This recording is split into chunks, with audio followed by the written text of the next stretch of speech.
the day my girlfriend was acknowledged and brought back into her wealthy biological family. Her own mother slapped her across the face in front of everyone. All because the fake heiress tearfully said, "Did my sister break the necklace mom gave me on purpose because she can't stand the sight of me?" Smack. The instant that slap landed, the entire room fell silent. Susan stood in the middle of the living room, her face turned slightly to the side. A bright red handprint quickly surfaced against her pale skin. She didn't cry. She didn't explain herself either. She simply lifted her head slowly and looked at the woman who was supposedly her biological mother for the very first time, her eyes growing colder bit by bit. And me, standing at the doorway, I saw those scarlet words floating above her head with my own eyes. The real heiress versus fake heiress storyline has officially begun. The real heiress is too prideful, unlikable, and refuses to cry, so she deserves to be misunderstood. The fake heiress is fragile, kind, and knows how to play weak, so everyone favors her. Chapter 1. I stared at those lines and slowly narrowed my eyes. Here we go again. 3 months ago, something in this world started going seriously wrong. Certain people would suddenly have bizarre plot commentary floating above their heads. The manipulative pick-me coworker had this written above hers. "She's just emotionally neglected." The cheating boss had this. "He just doesn't know how to express himself." Clearly trash. Clearly people who belong behind bars. Yet somehow, according to those stupid words, they all had their reasons. Meanwhile, the people who were rational, principled, and actually clear-headed were always painted as the villains. Especially women. The more suffering they endured quietly, the more everyone pitied them. The more self-aware and rational they were, the more everyone hated them. Susan was exactly the kind of person this melodramatic, bullshit logic loved to target. She was the real heiress. According to the plot, she would return to her rich family, get framed over and over again by the fake heiress, be repeatedly misunderstood by her biological parents, humiliated by her brothers, despised by her fiancé, cyberbullied by the entire internet, and then, only after everyone was consumed by regret, she would forgive them all through tears while carrying scars all over her body and soul. At first, I thought it was ridiculous. Until today. Until I personally saw that slap land on her face. I stopped holding back. I walked in and kicked someone without hesitation. Bang. Diego Tang, the second young master of the Tang family, had just tried to shield the fake heiress when I sent him crashing straight over the coffee table. He went tumbling to the floor along with shattered cups and glass. Screams instantly erupted throughout the room. "James." Susan looked at me abruptly, but I didn't spare anyone else a glance. I walked straight toward her, lowered my eyes to the handprint on her face, and nearly lost control of the rage burning inside me. "Who hit you?" The living room fell deathly silent. Mrs. Tang's face turned pale. "Why you? Who are you?" I lifted my gaze and locked onto hers. "I'm her boyfriend, and starting today, anyone who dares lay a finger on her again will regret it for the rest of their life." The Tang family clearly hadn't expected me to flip the entire table like this, because in their minds, this was supposed to be the perfect dramatic family reunion scene. The real heiress returns home for the first time, nervous, humble, awkward, uneasy. The fake heiress reddens her eyes and sheds a few tears, and the whole family naturally rushes over to comfort her. Then the mother cries, the father frowns, and the two brothers take turns accusing the real heiress of being unreasonable. Finally, the real heiress swallows her grievances and backs down with tears in her eyes. That was how the story was supposed to go. Too bad. I wasn't here to follow the plot. I was here to destroy it. Chapter 2. Diego Tang climbed up from the shattered glass, his face dark with fury. "You dare start a fight in the Tang family home?" I did. "So what?" I stared at him, my voice calm but cold enough to send chills down anyone's spine. "When that slap landed just now, none of you stopped it. But the second I kick you once, suddenly you know how to scream. So what? The Tang family rules are that you're allowed to bully her, but nobody's allowed to stand up for her. You, shut up." I cut him off directly. Then I turned to look at Mrs. Tang on the sofa. She looked impeccably maintained, wearing a custom-made qipao, with perfectly manicured nails polished to perfection. And yet just moments ago, that elegant, well-cared-for hand had slapped her own biological daughter across the face without hesitation. The line above her head kept flashing. "She's suffering too. She just doesn't want her adopted daughter to feel wronged." I almost laughed from sheer anger. She didn't want the adopted daughter to feel wronged, so she wronged her biological daughter instead. What kind of deranged logic was that? Mrs. Tang finally seemed to snap back to reality and frowned at Susan. "Susan, I was just anxious earlier." "Anxious about what?" I interrupted immediately. "Anxious to defend the adopted daughter who stole her place in this family for 20 years. The girl in the white dress beside her stiffened instantly, tears immediately streaming down her cheeks. That was Romina Tang, the fake heiress the Tang family had raised for 20 years, and also the fragile little darling at the center of this cliché soap opera plot, showered with everyone's love and favoritism. Her eyes were red as she spoke in a trembling voice. "I never wanted Mom to hit my sister. I was just just so panicked when I saw the necklace broken. There it was. The standard manipulative coquette routine. Looking at her tear-streaked face, I genuinely wanted to hand her an award for Best Actress. So what? You panicked. And that gives you the right to accuse her without even checking what happened first. You shed a couple tears, and everyone's supposed to charge into battle for you. Romina bit her lip, looking like she might faint from crying at any second. At that point, the eldest brother, Phineas, finally couldn't stay silent anymore. That's enough. Susan, since you've brought your boyfriend here, then let's make things clear. Romina grew up in the Tang family. She didn't intentionally steal your identity, and she's innocent in all of this too. You just came back, and now the whole house is in chaos because of you. Don't you think you're going too far? Nice. The classic line, the beneficiary is innocent, and the victim should stop causing trouble. The more I listened, the funnier it became. She's innocent. I turned to look at Phineas. Then what about Susan? Isn't she innocent too? She suffered outside for 20 years. The first time she comes home, your whole family surrounds her like she's on trial. Your mother slaps her, your brother yells at her, and all of you protect an outsider while making her stand here like a joke. And now you're telling me Romina is innocent. Then let me ask you this, if the person standing here getting slapped today was Romina, would you still tell her not to make a scene? Phineas's face turned green from being cornered speechless, because he knew the answer. He wouldn't. If Romina shed even a single tear, the entire family would spend half the day heartbroken over it. But when Susan got slapped, their first reaction was she being too aggressive?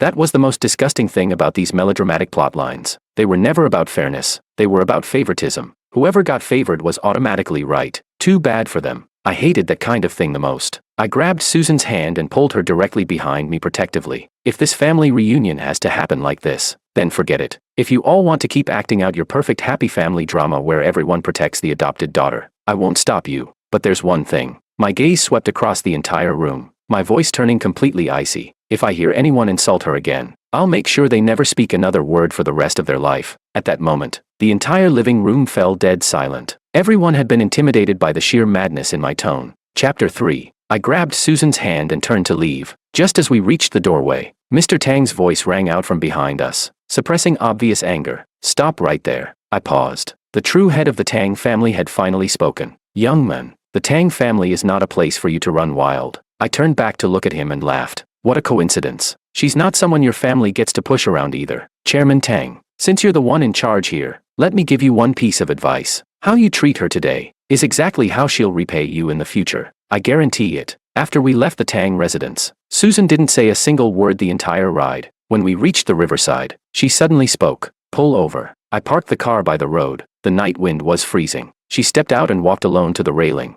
standing there silently for a long time. I didn't rush her. I didn't try to comfort her either, because at times like this, all comfort feels weightless. When someone is truly hurting, they have to survive that suffocating feeling themselves first. After a long while, she finally spoke in a low voice. James, yeah. Do you think people are all this pathetic?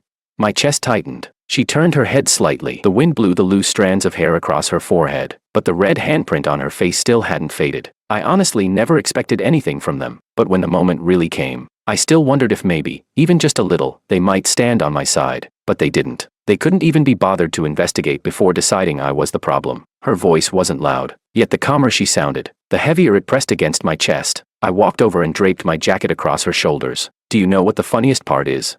It's not that they play favorites. It's that while favoring someone else, they still expect you to be understanding. They want to protect the adopted daughter while also demanding maturity and forgiveness from their biological daughter. They want everything, but they never want to pay any price for it. Susan stayed silent. I reached out and gently turned her face toward me. Does it hurt? Her eyelashes trembled slightly. A little. I stared at the red mark on her cheek, my gaze turning completely cold. Then remember it. Don't make excuses for them. Don't forgive them on their behalf. One day, they'll repay this slap tenfold. She looked at me, then suddenly smiled faintly. James, you seem even angrier than I am. No shit, I said. The slap landed on your face, but it hurt my heart. Her eyes instantly reddened, but not from grievance. It was the kind of emotion that came from finally having someone stand unconditionally on her side. She asked softly, what if they stay like this forever? I looked directly at her and answered word by word. Then I'll beat some sense into them until they never dare act like this again. She froze for 2 seconds, then actually laughed because of me. But at that moment, those floating words above her head appeared again. The real heiress will repeatedly compromise because she longs for familial love. The male lead's protection is only temporary. In the end, she must still bear everything alone. I stared at those lines and slowly clenched my fists. Bear everything alone. Fuck that bullshit. As long as I was here, she wouldn't have to endure a damn thing by herself. That very night, I had people investigate every connection and power network tied to the Tang family. If this melodramatic storyline insisted on using the real heiress versus fake heiress trope as its weapon, then I'd snap that weapon in half at the root. Chapter 4. The next day, the Tang family held a formal family banquet. On the surface, it was meant to welcome Susan home, but any idiot could tell this was a full-blown trap because practically every wealthy family in the city had shown up. The real heiress, the fake heiress, the biased parents, two overprotective brothers, who wouldn't want to watch that kind of drama unfold. And if Susan refused to attend, people would call her petty and uncultured, saying she couldn't handle high society. But if she came, she'd be walking straight into a public humiliation. The Tang family's scheme was so obvious that even an idiot could understand it. Going, I asked her. Yes. Susan stood in front of the mirror in a black evening gown, her back perfectly straight. They want me to embarrass myself, don't they? Then I'll go see exactly who ends up embarrassed. I looked at her and smiled. That was more like it. The moment we entered, every gaze in the room turned toward us in unison. Some were sizing her up, some were comparing, some were openly enjoying the spectacle, and some didn't even bother hiding their contempt. After all, in their eyes, Susan was just some wild girl raised outside the elite world. Romina, meanwhile, was the real socialite they'd watched grow up. What they didn't know was, this banquet would become the beginning of the Tang family's dignity shattering into pieces. Less than 10 minutes after we arrived, someone finally made the first move. A wealthy woman in a sapphire blue gown covered her mouth and smiled. Susan, I heard you grew up in an ordinary family. Then you should really learn from Romina. High society has a lot of rules. Not everyone can adapt to it. Several people nearby immediately chimed in. That's right. Romina has always been so graceful. She's been elegant and well-mannered since childhood. Some things really can't be learned later in life. Every word practically screamed, you're beneath her. Before Susan could respond, I smiled first. Auntie, you're absolutely right. Some things really can't be learned later in life. The woman froze. What do you mean by that? I looked at her leisurely. Like manners. People with manners don't use someone else's background as gossip. And they definitely don't pretend to care while making passive-aggressive insults. At your age, and you still haven't learned that, honestly, there's probably no saving it now. The entire room instantly fell silent. A few seconds later, someone almost burst out laughing before quickly holding it back. The wealthy woman's face turned bright red. You, what about me? I lifted my wine glass toward her lazily. Please continue. I love watching people grow older, louder, and dumber at the same time. At once, the way everyone looked at me changed. They probably had never seen someone refuse to follow the usual rich family drama script. Well, obviously. Do you know the biggest taboo in a power fantasy story? It's when someone steps all over the protagonist's head, and the protagonist still acts restrained and polite. If you're going to slap someone back, you do it on the spot. If you're taking revenge, you take it immediately. Delay even 1 second, and the audience gets frustrated, and the real climax would come 20 minutes later. Mrs. Tang brought out an emerald necklace and announced in front of everyone, this necklace has always belonged to the daughters of the Tang family. Today, I want to personally give it to Susan. The moment those words fell, the room went silent, because everyone knew that necklace had always been assumed to belong to Romina. Taking it out now could only mean one thing. The Tang family was making a public statement. But the second I glanced over, I knew something was wrong, because the lines above Romina's head suddenly began flashing wildly. The necklace will disappear. Everyone will assume the real heiress stole it. She will become a complete laughingstock. I smiled. Good. So they were pulling this trick again. Chapter 5. Sure enough, less than half an hour later, the necklace was gone. The first person to cry out was Romina. Mom, the necklace is missing. That single scream instantly pushed the atmosphere in the banquet hall to its peak. Everyone turned to look. Mrs. Tang's expression changed immediately. How could it disappear? Romina bit her lip, her eyes reddening instantly as she glanced hesitantly towards Susan. That expression practically screamed that she already suspected someone, and Diego was the first to jump out. She was the only one who touched the necklace earlier. He pointed sharply at Susan, his tone furious and accusatory. Susan, what's wrong with you? You just got back and you're already stealing from your own family. That one sentence instantly ignited the entire room. Whispers exploded everywhere. No way. She really did something like that. Well, if someone's never seen jewelry like this before, it's understandable to get tempted. Standing there listening to it all, I felt my temples throbbing. See, that was the power of the plot. No evidence, no investigation. As long as the real heiress wasn't soft enough, weak enough, or tearful enough, all the malice in the world would automatically be thrown at her. Susan's expression turned ice cold. You're accusing me of stealing. Do you have proof? Proof? Diego sneered. A girl who came back from some low-class outside life like you. Smack. A sharp crack instantly cut him off. Not me. Susan, Her slap landed hard across Diego's face, and the entire banquet hall fell silent. Diego's head snapped to the side from the force, completely stunned. Not just him. Everyone in the room froze. Probably because nobody expected this real heiress they assumed would endure everything quietly, swallow her grievances, and desperately explain herself, to hit someone outright instead. Susan shook out her slightly numb hand, her gaze colder than ice. That slap was to teach you how to speak like a human being. If I ever hear you insult my background again, I'll rip your mouth apart. Standing beside her, I nearly applauded on the spot. Exactly. That was how it should be. Why endure bullshit? When people are already stomping on your head and humiliating you, what dignity are you still trying to protect? After Diego recovered from the shock, he completely exploded. You dare hit me? He raised his hand to strike back. The next second, I grabbed his wrist and twisted it backward. Crack. A crisp snapping sound echoed through the hall. Diego screamed instantly as I dislocated half his arm on the spot. Move one more time, and I'll dislocate the other one too. My voice wasn't loud, but Diego's face had already gone pale from the pain. Cold sweat pouring down his forehead. The entire hall fell deathly silent. Phineas shot to his feet. James. I didn't even bother looking at him. I simply snapped my fingers. The massive screen in the banquet hall suddenly lit up. Surveillance footage began playing clearly for everyone to see. In the video, Romina took advantage of the crowd's distraction to slip the necklace into the inner compartment of her handbag. Then she turned around, wearing that same pitiful, innocent expression everyone knew so well. The entire room erupted in shock. Chapter 6. She really hit it herself. Oh my God, has she lost her mind? That was a deliberate setup. Romina's face turned deathly pale in an instant, tears immediately streaming down her cheeks. No, that's not true. I didn't. I pointed at the giant screen. Your own performance was caught on camera, and you're still pretending. Do you seriously think that as long as you cry, everyone has to believe you? Do you think the whole world is supposed to revolve around you? Romina, this little stunt of yours isn't some harmless tantrum from a spoiled girl. This was intentional framing. If the police got involved, do you know what that's called? It's called a crime. Her legs gave out, and she collapsed straight onto the floor. Mrs. Tang hurried to help her up, but the moment she reached out, Susan's calm voice nailed her in place. What? This time you're not slapping me.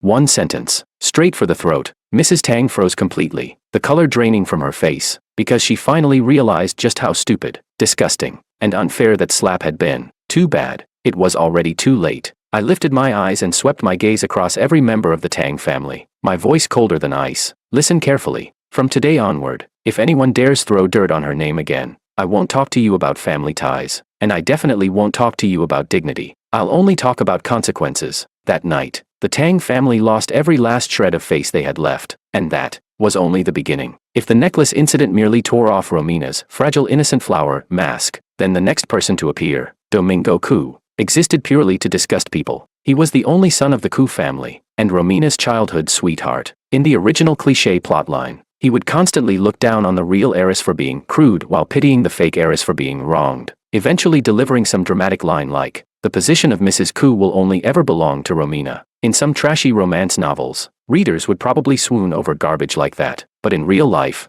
it just made people want to punch him. That day, I accompanied Susan to Tang Corporation headquarters. The moment we stepped into the lobby, he blocked our path. The man wore an expensive tailored suit, looked decent enough, and carried himself with that fake arrogant aura rich heirs love to pretend they had. The moment he opened his mouth, he didn't disappoint. "Susan, I suggest you quit while you're ahead." I almost laughed. Nice. Starting off that pretentious already. Domingo looked at her with open condescension in his eyes. Romina has suffered enough already. There's no need for you to push her into a corner. And regarding the marriage agreement between the Tang and Ku families, you'd better not entertain thoughts you shouldn't have. The position of Mrs. Ku isn't meant for just anyone. The entire lobby instantly quieted down. Several employees nearby secretly glanced over. Normally, anyone put in a situation like this would feel embarrassed or humiliated. But Susan didn't even blink. "Who are you?" Domingo's expression froze. I nearly burst out laughing. That line hit harder than slapping him across the face, because narcissistic idiots like him hated one thing most: realizing they weren't important enough to even be remembered. Domingo's face darkened. "What are you pretending for? Romina and I have known each other for 20 years. The bond between us isn't something a random outsider like you could ever compare to." The moment he said that, I genuinely couldn't hold back anymore. I walked over and casually placed a hand on his shoulder. "Bro, what expired CEO romance novel did you crawl out of?" Domingo frowned. "What's that supposed to mean?" "It means." The smile on my face slowly disappeared. "If you say one more piece of bullshit in front of her, I'll personally teach you that modern society governed by law has no place for idiots like you." Chapter 7. The moment the words left my mouth, I suddenly exerted force and slammed his shoulder downward. Domingo let out a muffled grunt. Bang. His knees crashed hard against the floor as he dropped to the ground on the spot. The entire lobby erupted in gasps. I looked down at him, my voice terrifyingly calm. So the position of Mrs. Koo is that precious? Then keep it for yourself. My girlfriend isn't interested. Domingo's face instantly turned the color of liver. He tried to struggle, but I pressed down harder, lowering my voice so only the few of us could hear. If I hear you bring up that marriage arrangement again, I'll package all your drunk driving, tax evasion, and mistress-related evidence and deliver it straight to your father's company entrance. That completely froze him. He jerked his head up to look at me, and for the first time, I saw genuine fear in his eyes. I smiled. Go on. Weren't you acting all superior just now? What happened? Cat got your tongue. At that moment, the line above his head started flashing wildly. The devoted male supporting character persona has collapsed. My mood instantly improved. Exactly. It deserved to collapse. All this fake devotion and nobility forced into existence by plot armor deserved to be stomped into pieces. After that, things only became more insane. First, a project Susan had worked on tirelessly for half a month at the company had its credit secretly altered by Romina. Then gossip accounts suddenly started spreading rumors online, claiming that Susan had forced out the adopted daughter after returning to the wealthy family, calling her manipulative and saying her private life was a mess. Eventually, even Susan's adoptive parents were harassed. Someone splashed red paint all over their front door and walls, with huge words written across them. You stole someone else's daughter for 20 years. That night, when I accompanied Susan back there, her adoptive mother was standing at the doorway with a rag still clutched tightly in her hands, her eyes red from crying. Susan, Mom's fine, don't worry. Susan stood frozen in place, trembling all over, not from fear, from rage so intense her entire body shook. The two people she cared about most in this world were the ordinary couple who had raised her. No matter how disgusting the Tang family was, she could still force herself to endure it, but the moment they targeted her adoptive parents, they had completely crossed the line. I stood at the doorway, staring at the vandalized wall, my gaze turning colder and colder. Then I turned around and started walking away. Susan grabbed my arm immediately. Where are you going? To make them suffer. Her grip tightened. James. I turned back to look at her. Her eyes were red, but her voice was incredibly steady. This time, I'm going with you. I suddenly smiled. Good. That night was the first time Susan truly took the initiative. Not passive self-defense, a full counterattack. We first organized all the evidence showing Romina bribing gossip accounts, secretly filming videos, maliciously editing footage, and manipulating public opinion. Then we compiled records of the altered project credits, Domingo's scandals, the necklace surveillance footage, and every misleading accusation the Tang family had spread against her. Everything was arranged into a complete evidence package in chronological order. At 1 in the morning, we released it all online. At the same time, 17 lawyer letters were sent out together. The internet exploded the next morning. The real heiress fighting back after being slandered. The fake heiress staging her own framing schemes. The young master of the Koo family cheating with multiple women. The Tang family getting exposed for favoring the adopted daughter. The comment sections completely erupted. Holy shit. So the adopted daughter's side was manipulating public opinion the whole time. This is evil as hell. She stole someone's identity for 20 years and still cyberbullied the victim afterward.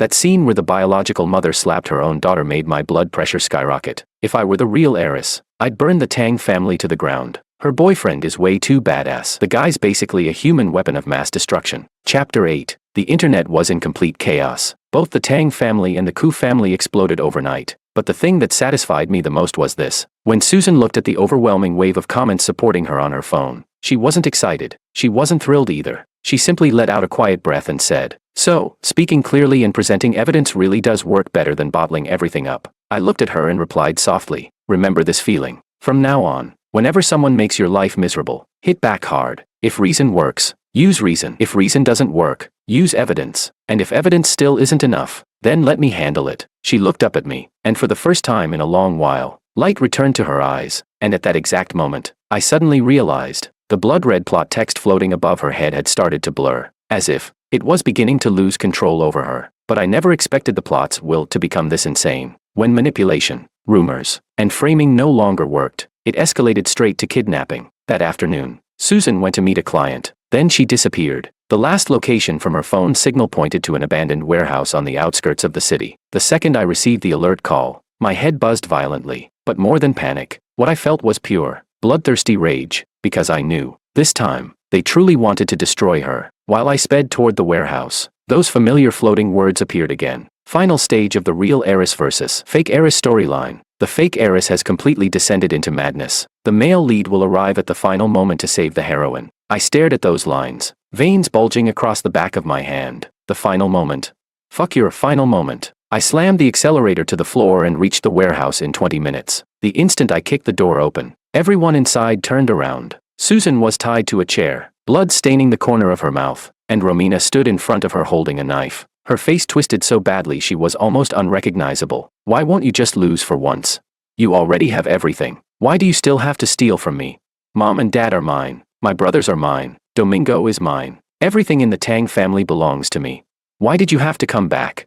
She screamed hysterically. There wasn't a trace left of that fragile innocent girl persona anymore. Susan lifted her head and looked at her. Her face was pale, yet she still smiled faintly. You're wrong. I didn't steal anything from you. The things you stole were never yours to begin with. That sentence pierced straight into Romina like a blade. She completely snapped and raised the knife to stab downward at Susan. At that exact instant, I charged forward. Bang. One kick sent the knife flying from her hand. At the same time, several thugs nearby grabbed steel pipes and rushed toward me. I didn't even dodge. I snatched one of the pipes mid-swing and smashed it straight back into the first guy's face. The sound of bones cracking made everyone's scalp go numb. The second thug had just rushed up when I drove my knee hard into his stomach, forcing him to collapse to the ground, vomiting instantly. A third tried to attack me from behind. I grabbed a chair and smashed it directly into him, sending him flying across the warehouse floor. 3 seconds. That was all it took. The warehouse floor was already covered with bodies. Romina's face turned deathly pale, her legs giving out beneath her as she collapsed onto the ground. Looking at me now, she finally understood fear. James. I strode over to Susan first, untied the ropes around her wrists, and wrapped my coat tightly around her shoulders. Are you hurt? She looked at me, her voice slightly hoarse. I'm okay. But when I saw the blood at the corner of her mouth, the violent fury in my eyes could no longer be suppressed. Chapter 9. I turned to look at Romina. You really have a death wish. She shook her head frantically, tears covering her entire face. I didn't mean to. I was just too afraid of losing everything. Shut up. I kicked the table in front of her over with one violent blow, my voice sharp as a blade. You were afraid of losing things, so that gave you the right to frame people, steal projects, spread slut-shaming rumors, hire online trolls, vandalize homes with paint, and kidnap someone. Then by your logic, couldn't I also say that I'm afraid trash like you will keep hurting innocent people, so burying you alive would be understandable too? Romina was so terrified she forgot how to cry, and right then, the sound of police sirens echoed outside the warehouse. The color drained completely from her face, because she knew, this time, nobody could save her anymore. When the police rushed in and secured the scene, I handed over the recording from moments earlier, along with the warehouse surveillance footage and phone location records. The evidence chain was so airtight even lawyers would praise it. Kidnapping, illegal imprisonment, intentional assault, online defamation, commercial sabotage. Enough charges for her to spend a very long time reflecting on her life behind bars. The day Romina Tang was taken away, every member of the Tang family showed up at the police station. It was the first time I had ever seen Mrs. Tang cry that miserably. Her makeup was ruined. Her hair was disheveled. She looked like someone had ripped the soul straight out of her body. Phineas and Diego both looked awful too, especially Diego. The second brother, who had been the loudest, the most protective, and the dumbest from the very beginning, now stood there with eyes red from crying, unable to say a single word, because reality had finally slapped him awake. The little sister he had protected all these years wasn't some innocent fragile flower. She was insane, a lunatic who could slowly corner someone, destroy their reputation, and try to ruin their entire life without hesitation. Too bad. Realizing it now was already too late. Mrs. Tang rushed forward and tried to grab Susan's hand. Susan, Mom is begging you, please talk to the police. She just made a mistake in the heat of the moment. She's still young. She can't go to prison. Susan stood there without even moving away. She simply looked at her quietly. That gaze hurt far more than rejection ever could. You know something? Every single time you beg forgiveness for her, you're telling me one thing, that I deserved all of it. I deserved being framed by her. I deserved being misunderstood by all of you. I deserved being slapped by you. I deserved getting cyberbullied. I even deserved watching the parents who raised me get dragged into this. Because she cried, she automatically became the victim. Because she grew up beside you, everything she did could be forgiven. But what about me? What exactly did I do wrong? The entrance of the police station fell completely silent. Mrs. Tang stood there with tears streaming down her face, mouth open, yet unable to say a single word, because she had no answer. That slap had already shattered every excuse she once hid behind. I was hurting too. I was conflicted too. Susan looked at her, her voice growing colder and colder. The reason I'm standing here today is not because you loved me. It's because I was strong enough not to be destroyed by all of you. So stop talking to me about forgiveness. You don't deserve it. That sentence stabbed straight into the hearts of every member of the Tang family. Diego finally broke down. I'm sorry. His head lowered, his eyes bloodshot red. Susan, I was stupid. I was blind. I'm sorry. In a cliché melodrama, this would probably be the moment when the real heiress softened. But Susan didn't. She merely looked at him calmly. How much is your apology worth? Can it undo the slap I took? Can it erase the bucket of red paint thrown at my adoptive parents' home? Can it give me back the life that was nearly destroyed?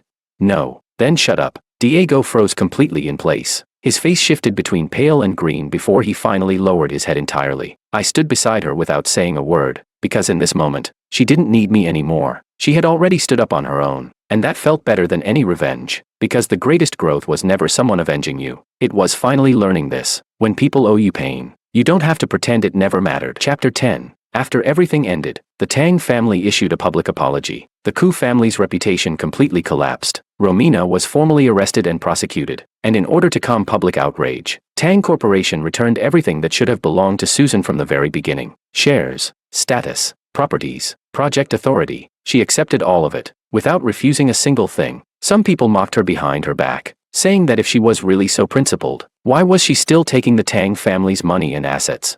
When I heard that, I almost laughed out loud. What kind of bullshit logic was that? If it belonged to her, why shouldn't she take it? Only an idiot would refuse. The dumbest thing victims do is suffer injury after injury while still getting emotionally blackmailed with nonsense like, just let it go. Don't be so petty. If you're so proud, then don't take anything. Susan wasn't stupid. She reclaimed everything not because she was greedy for it, but because it already belonged to her in the first place. As for the Tang family, she never went back, not even once. They came many times afterward. Mrs. Tang cried. Phineas lowered his head. Diego stayed silent. Mr. Tang offered compensation, but Susan always had only one response. Handle things according to legal boundaries. I knew then. She had truly let go, not forgiven, simply stopped caring. And once someone truly stops caring, nobody can hurt them anymore. 3 months later, we moved into a new home. It wasn't huge, but it was peaceful. The living room had massive floor-to-ceiling windows, and the balcony was filled with flowers she had recently bought. That evening, when I came home and pushed open the door, I saw her wearing comfortable loungewear, crouched on the balcony watering the plants. The sunset poured over her, wrapping her whole body in warm golden light. I stood at the doorway watching her quietly for a while, and suddenly, all the chaos from before, the melodrama, the fighting, the ugliness, the malice, felt impossibly far away. Hearing me enter, she turned around. You're back. Yeah, what do you want for dinner tonight? Anything's fine. She stood up and walked over, carrying a faint floral scent with her. I lowered my head and pulled her into my arms. She froze briefly. What are you doing? Recharging. She laughed softly and wrapped her arms around my waist. James. Yeah. Thank you. I looked down at her. For what? Thank you for not telling me to endure everything back then. Thank you for telling me not to let it go when everyone else wanted me to. And thank you for making me realize that I'm not some character destined to suffer in one of those cliché melodramatic stories. She looked up at me, eyes shining brightly. I can win. My chest suddenly felt warm. Of course you can. You won't just win. You'll win beautifully. She smiled. Outside the window, the evening clouds painted half the sky crimson while the wind drifted inside, gently rustling the flower leaves. I lowered my head and kissed her forehead softly, and at that exact moment, I suddenly realized something. Those floating plot words that had once been everywhere had completely disappeared. I couldn't see them anymore, as though that ridiculous melodramatic world trying to control everything had finally admitted one truth. It could never defeat us, because truly powerful people are never the ones who cry prettily, manipulate others, or survive on sympathy. They're the clear-headed ones, the ones who fight back when hurt, the ones who reclaim justice when wronged, the ones who refuse to forgive those who harm them. And even more importantly, they're the people who have someone standing beside them, telling them, you don't have to be understanding. You don't have to keep yielding. You don't have to swallow your pain just to preserve someone else's dignity. Whoever hurts you pays the price. Whoever owes you will return it with interest. That is what a story should look like. And Susan and I had finally torn that rotten melodramatic script into pieces. From now on, she was no longer anyone's real heiress, nor was she some tragic victim in somebody else's story. She was simply Susan, the Susan I treasured more than anything, the Susan who, if anyone dared touch her, I'd make them regret it for the rest of their lives, and we would stay together, eating well, sleeping well, kissing well, living longer, better, and happier than every single person who once hoped we would fall apart.